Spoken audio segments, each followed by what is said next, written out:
Billy Bragg is a British singer and guitarist who came to prominence in the 1980s. So he was known for his left wing politics and activism, and especially in opposition to Thatcherite politics of the 80s. And he's also known for his stripped back music that is just himself playing electric guitar and singing.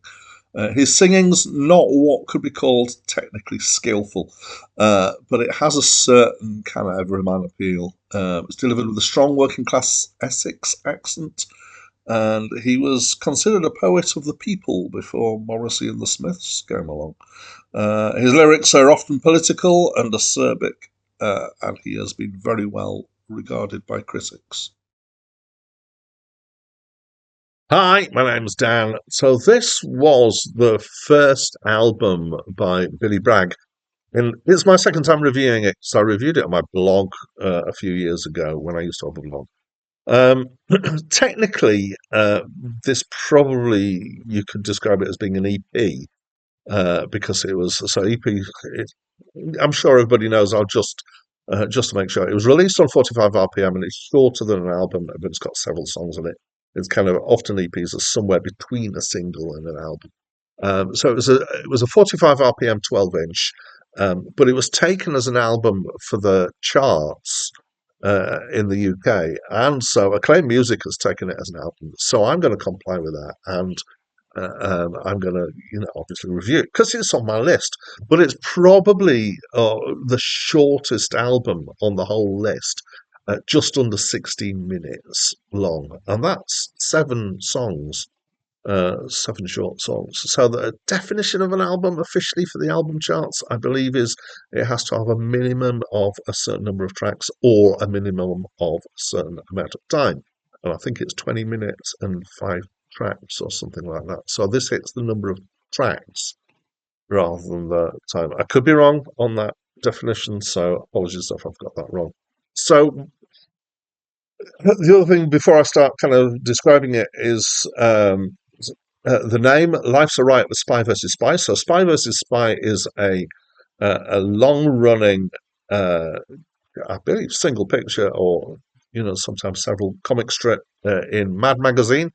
But it was also a pseudonym that he used for himself when he was busking.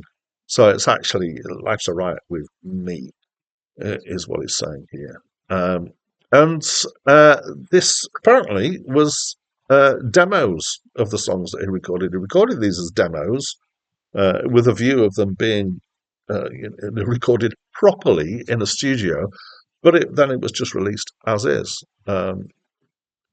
Presumably somebody thought it was good or good enough, and I think I'm inclined to agree with them. Descriptions here: folk punk possibly is possibly the best.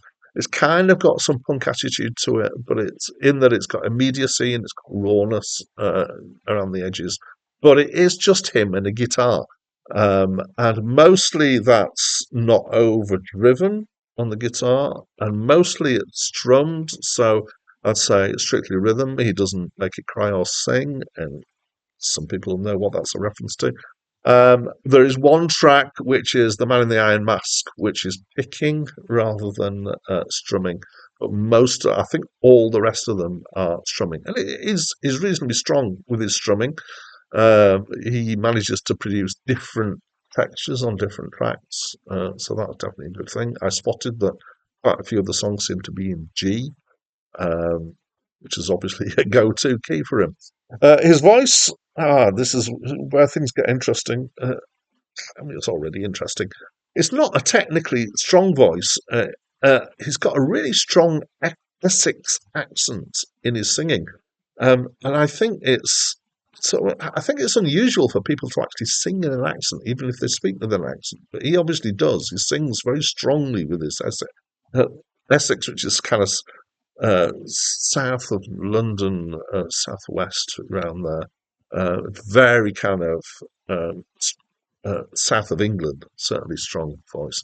It's actually quite an effective vehicle for the stuff that he's singing about, because with this kind of simplicity of what he's doing and this accented voice, he comes across as being, very much working class kind of person, and that adds a certain kind of authenticity, I would say, to his to the singing and the stuff that he's talking about. So we've got this lo-fi aesthetic, and it's not recorded lo-fi, but the playing and the kind of the just the guitar and the vocals here makes it feel kind of stripped back. I think stripped back might be better than lo-fi, but he's also not making a huge amount of deal of getting hundreds of takes and getting it absolutely perfect either. And at times the guitar's slightly out of tune. All of this is, that's something that sometimes I would complain about. On this occasion, I think it works. I think it can do right. So Billy Bragg is generally known for his left-wing, strong political views, and is known for doing acerbic political stuff. This is actually not. It's mostly not political, and when it is, it isn't that acerbic.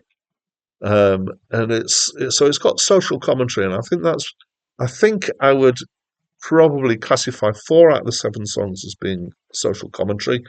So like Busy Girls buys Beauty, and I'm smiling at it because I'm not going to ruin the opening lines for it, but the opening lines for this, there's a great kind of bit of humour in there. And then there are 3 that are more kind of love and relationship songs. So the well-known track here is New England. At New England, which is well known because somebody else, Kirsty MacColl, did a version of it which got into the charts and is really well thought of.